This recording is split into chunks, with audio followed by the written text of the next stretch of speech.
하나님 말씀 열왕기상 18장 30절에서 40절까지의 말씀입니다. 열왕기상 18장 30절에서 40절입니다.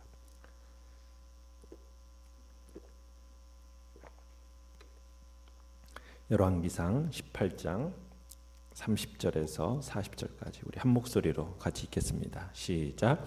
엘리야가 모든 백성을 향하여 이르되 내게로 가까이 오라. 백성이 다 그에게 가까이 가매 그가 무너진 여호와의 제단을 수축하되 야곱의 아들들의 지파의 수요를 따라 엘리야가 돌 12개를 취하니 이 야곱은 옛적에 여호와의 말씀이 임하여 이르시기를 내 이름을 이스라엘이라 하리라 하신 자더라. 그가 여호와의 이름을 의지하여 그 돌로 제단을 쌓고 제단을 돌아가며 곡식종자 2 알을 둘 만한 도랑을 만들고 또 나무를 버리고 송아지의 각을 떠서 나무 위에 놓고 이르되 통 넷에 물을 채워다가 번제물과 나무 위에 부으라 하고 또 이르되 다시 그리하라 하여 다시 그리하니 또 이르되 3번째로 그리하라 하여 3번째로 그리하니 물이 제단으로 두루 흐르고 도랑에도 물이 가득 찼더라. 저녁 소재 드릴 때에 이르러 선지자 엘리야가 나아가서 말하되 아브라함과 이삭과 이스라엘의 하나님 여호와여 주께서 이스라엘 중에서 하나님이신 것과 내가 주의 종인 것과 내가 주의 말씀대로 이 모든 일을 행하는 것을 오늘 알게 하옵소서. 여호와여 내게 응답하옵소서. 내게 응답하옵소서. 이 백성에게 주 여호와는 하나님이신 것과 주는 그들의 마음을 되돌이키심을 알게 하옵소서 하매 이에 여호와의 불이 내려서 번제물과 나무와 돌과 흙을 태우고 또 도랑에 물을 핥은지라. 모든 백성이 보고 엎드려 말하되 여호와 그는 하나님이시로다. 여호와 그는 하나님이시로다 하니 엘리야가 그들에게 이르되 바알의 선지자를 잡되 그들 중 하나도 도망하지 못하게 하라 하매 곧 잡은지라. 엘리야가 그들을 기손 시내로 내려다가 거기서 죽이니라. 아멘. 오늘 말씀의 제목은 기적을 보고서야 믿는 사람들이라는 제목으로 말씀을 나눕니다. 엘리야가 지금 아합에게 바알 선지자들과 이스라엘 백성들을 갈멜산으로 모으도록 요청을 했었죠. 그리고 그 엘리야의 요청대로 바알 선지자 450명과 이스라엘 백성들이 이제 갈멜산 꼭대기에 모이게 됩니다. 2 송아지를 가져오게 하고 바알 선지자들에게 한 송아지를 택해서 각을 떠서 나무 위에 놓게 하고 엘리야도 한 송아지를 잡아서 나무 위에 놓죠.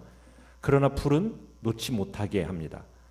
그러면서 이제 바알 선지자는 저희들의 신인 바알을 부르도록 하고 엘리야는 하나님의 여호와 하나님의 이름을 부르도록 합니다.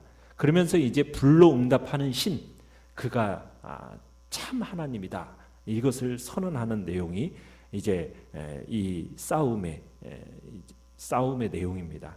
그러면서 이 백성들 모두가 이제 이 내용에 같이 동의를 했어요. 그러면서 이제 바알 선지자들은 막 기도를 하는 데 있어서 자신들의 규례를 따라서 심지어는 자신의 몸들을 칼과 창으로 상하게 하면서까지 그렇게 이제 간절하게 바알에게 기도했습니다. 그런데 응답이 있었습니까? 없었습니까? 아무런 응답을 얻지 못해요. 그러다가 이제 엘리야 차례가 됩니다. 이제 언제 엘리야의 차례가 되었습니까? 29절에 보면 저녁 소재 드릴 때까지 이 바알 선지자들이 미친 듯이 그렇게 했고 이제 이 저녁 소재 드릴 때쯤에 이제 엘리야가 기도가 시작되는 겁니다. 저녁 소재 드릴 때는 오늘날 시간으로 오후 3시쯤입니다. 그러니까 엘리야가 이제 백성들을 자기에게로 가까이 불러 모읍니다. 자기의 행동을 더 잘 볼 수 있도록 이제 하는 거죠. 이제 이스라엘 백성들이 가까이 이제 엘리야에게로 다가옵니다. 엘리야가 무슨 일을 할까 이제 호기심 속에서 이제 다가온 거겠죠. 과연 엘리야가 하늘에서 불을 내릴 수 있을까? 그것에 대한 관심이 대단히 깊었던 것 같습니다. 자, 내용 관찰 문제 1번을 보시면 하나님을 증명해 보이기에 앞서 엘리야는 무엇부터 했습니까? 자, 엘리야는 30절에 보면 무엇부터 지금 하고 있죠? 백성들이 지켜보는 가운데 허물어진 여호와의 제단을 고쳐 쌓았습니다.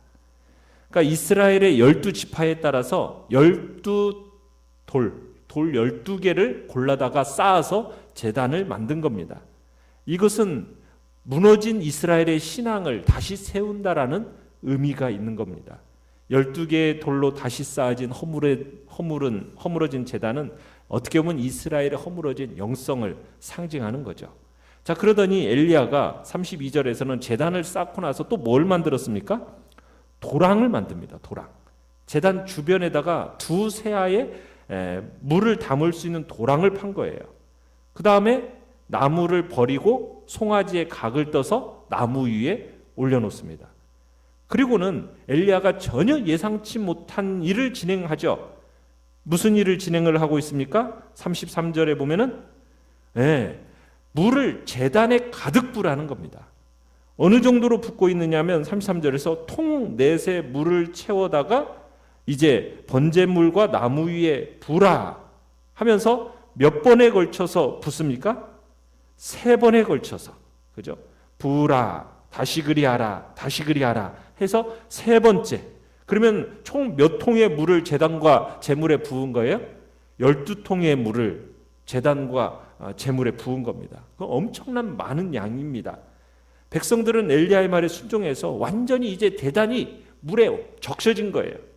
제물과 그것을 태울 장작도 물에 흠뻑 젖어버렸습니다. 물이 제단으로 두루 흐르고 도랑에도 가득 찼다라고 얘기하고 있습니다. 제물을 태우기가 가장 어렵게 만들어버린 거죠. 자, 그러더니 드디어 엘리야가 제단을 향해 나아가서 기도하기 시작합니다. 바알 선지자들이 행했던 어떤 화려한 예식도 없습니다. 현란한 춤도 없습니다. 자신의 몸을 해하는 일도 없습니다. 그냥 조용히 하나님께 기도할 뿐입니다. 엘리야의 이 조용히 기도하는 모습은 어떻게 보면 바알 선지자들의 어떤 광기에 서린 어떤 호들갑 떠는 그런 기도의 모습과는 극명한 대조를 이루고 있습니다. 오직 하나님께 말할 뿐입니다. 하나님의 응답을 끌어내기 위해서 어떤 행동 그런 걸 하지 않습니다. 그저 엘리야의 기도의 초점을 보시면 36절에 뭐라고 기도를 합니까? 주께서 이스라엘 중에서 하나님이 되심과 그 자신이 주의 종이 됨과 그 다음에 주의 말씀대로 이 모든 일을 내가 행한다라는 것을 이 백성들이 알게 해주십시오 하면서 진실을 보여달라 지금 하나님 앞에 구합니다. 자, 이 싸움의 핵심은 불로 응답하는 신, 그가 하나님이다. 그리고 백성들은 그 말이 옳다 이렇게 했잖아요. 그러면서 이제 물에 흠뻑 젖은 이 제물을 태워달라고, 이적을 통해서 이스라엘 사람들이 지금 여호와가 하나님이심을 알게 해달라고 지금 기도하고 있습니다. 자, 그렇게 기도가 끝나자마자 38절에서 어떤 일이 일어났습니까? 하나님이 응답이 왔습니다. 하나님께서 엘리야의 기도에 불로 응답하신 겁니다. 여호와의 불이 하늘로부터 떨어져서 모든 번제물과 장작을 태웠습니다. 심지어는 뭐까지 태웠다고 얘기하고 있습니까?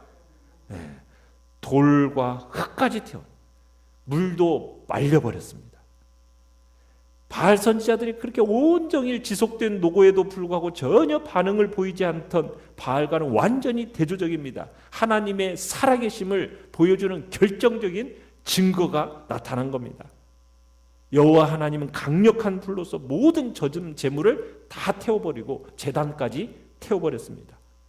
여기 보면은 38절에 번제물, 나무, 돌, 흙, 도랑의 물 이걸 쫙 열거하면서 하나님의 승리가 얼마나 확실하고도 강력한지를 딱 나타내주고 보여준 거죠.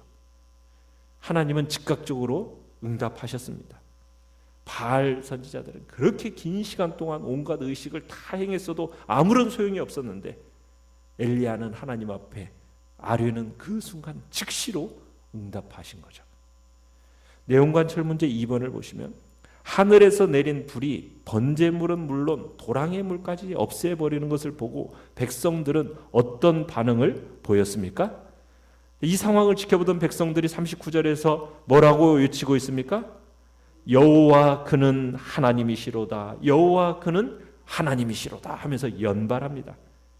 여호와의 존재하심, 그분의 전능하심을 더 이상 의심할 수가 없었던 겁니다. 이스라엘 백성들은 하늘에서 불이 내려와서 희생물을 태우는 것을 두 눈으로 똑똑히 보았던 겁니다.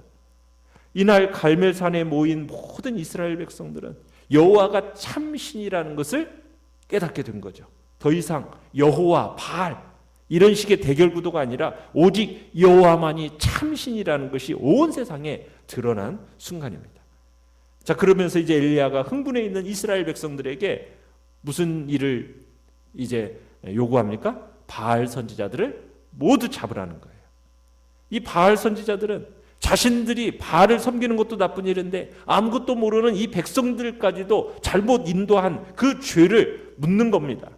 책임을 묻는 겁니다. 그래서 바알 선지자들 하나도 도망가지 못하도록 그들을 잡아서 어떻게 했습니까? 결국에는 기손 시대로 내려가서 죽였습니다. 바알 선지자들을 살육하는 것으로 이 갈멜산 전투 끝이 나는데 어떻게 보면은 목숨 건 한판의 싸움이었다라는 것을 보여주는 내용입니다. 갈멜산 전투는 그냥 기도하고 끝나는 자리가 아니라 자기 목숨을 건 사생결단의 싸움이 바로 엘리야와 바알 선지자들 간의 이 제사였다라는 거예요. 그것을 이제 보여주고 있는 거죠. 영과 묵상 문제 3번을 보시면 엘리야가 번제를 준비하면서 제물과 나무에 물을 부은 이유는 무엇이겠습니까? 제단에 있는 제물, 지금 이 흥건하게 적셔진 물, 그것이 흘러서 도랑에 고이도록 지금 이렇게 만든 것은 이건 초자연적인 기적이 아니고서는 일어날 수가 없는 일인 겁니다. 그죠? 어쩌다가 갑자기 뭐 불꽃이 피어올라서 이런 일이 있을 수가 없는 거예요. 불이 결코 붙을 수 없는 불가능한 상황까지 만들어 가면서 하나님의 하나님 되심을 확실하게 드러내보기 위해서 지금 이렇게 한 겁니다. 하늘에서 진짜 불이 내려와서 재물을 태우지 않고서는 일이 일어날 수 없도록 모든 환경을 만들어 놓은 거예요. 이건 사기극이 아니라는 거, 어떤 자작극이 아니라는 거, 진정한 기적이라는 것, 하나님이 하셨다라는 것을 입증해 보여주기 위한 준비로서 지금 이 물을 부어서 지금 이렇게 만들어 놓은 겁니다. 자, 느낀 점 4번을 보시면 엘리야의 기도와 내 기도를 비교해 볼 때 무엇을 느낍니까? 자, 엘리야의 기도의 초점이 어디에 있습니까? 36절에 우리가 보듯이 36절, 37절에 보듯이 엘리야의 기도의 초점은 주께서 이스라엘 중에서 하나님이 되신 것과 그 자신이 주의 종이 됨과 내가 주의 말씀대로 이 모든 일을 행하는 것을 알게 해주십시오. 그러니까 하나님이 하나님 되심, 자신이 하나님의 참된 종인 것, 이걸 백성들이 알도록 구하는 겁니다. 엘리야는 철저하게 하나님만을 의탁합니다. 자기 영광이 아닙니다. 하나님의 영광을 구하는 기도를 합니다. 그러니까 엘리야의 가장 깊은 바램이라는 것은 무엇이겠습니까? 자신의 영광이 아니라 오직 여호와의 영광, 오직 이 백성이 하나님이 여호와가 하나님이 되심을 알게 해주는 것. 그러니까 엘리야는 하나님에 대한 신뢰가 강하고 견고한 그런 마음속에서 하나님 앞에 드려지는 기도입니다. 철저하게 하나님만을 의지하는 기도예요. 하나님은 이렇게 전심으로 자기를 신뢰하는 자 결코 실망시키지 않는 분이라는 것을 우리로 하여금 기억해야 하는 거죠. 전지전능하신 하나님에게 있어서 불가능이라는 것을 없다라는 것을 이 엘리야는 온전히 신뢰하면서 이런 일을 해 나간 겁니다. 상황이 불가능해 보이는가요? 그럴 때일수록 그만큼 주님께서 더 큰 영광을 받으실 거라는, 불가능도 웃어 넘겨버릴 수 있는 그런 놀라운 신앙이 엘리야의 신앙이었던 것처럼 우리도 동일하게 그런 신앙의 소유자로서 하나님 앞에 그런 믿음 속에서 기도 가운데 나아가시길 바랍니다. 하나님은 불가능을 이기시는 것, 그것을 보는 것을 기쁨을 누리기 위해서 상황이 악화된 속에서도 우리는 담대하고 오히려 모험적인 신앙을 가질 수 있는 우리가 되기를 간절히 바랍니다. 결단과 적용 5번 보시겠습니다. 하나님이 이미 충분히 증거를 보여주셨는데도 나는 하나님을 인정하지 않고 끊임없이 시험하려 하진 않습니까? 내 삶에서 무너진 부분은 무엇인지 점검해보고 하나님을 의지하여 다시 세워 나아갑시다. 우리의 삶을 돌이켜보시면서 정말 처음 하나님 앞에 받았던 그 사랑을 다시 한번 회복하면서 그 신앙의 자리에서 혹여나 무너진 부분은 없는지, 말씀 생활에 있어서, 기도 생활에 있어서 혹여나 세속적인 삶으로 쾌락으로 인해서 처음 가졌던 말씀과 기도 생활이 무너진 것은 없는지 돌이켜보시면서 다시 회복해 가겠다라는 복된 결단이 있으시길 바랍니다. 오늘의 기도 같이 읽겠습니다. 시작. 지금까지 저와 함께 하신 주님을 묵상하며 기적을 보지 않고도 능력의 하나님을 신뢰하게 하소서. 아멘. 말씀을 생각하면서 기도하시고 연약한 우리의 지체들을 위해서 기도해 주시며 오늘 수요 예배 가운데도 하나님의 은혜를 놓고 기도해 주시고 또 이제 오늘 이제 초등학교 저학년 유치원생들 또 이제 이렇게 개학을 합니다. 이 가운데서 코로나 바이러스가 또 더 이상 전염되지 않도록 하나님께서 은혜를 베풀어 달라고 이 땅에 은총을 베풀어 달라고 해서 계속 기도해 주시기 바랍니다.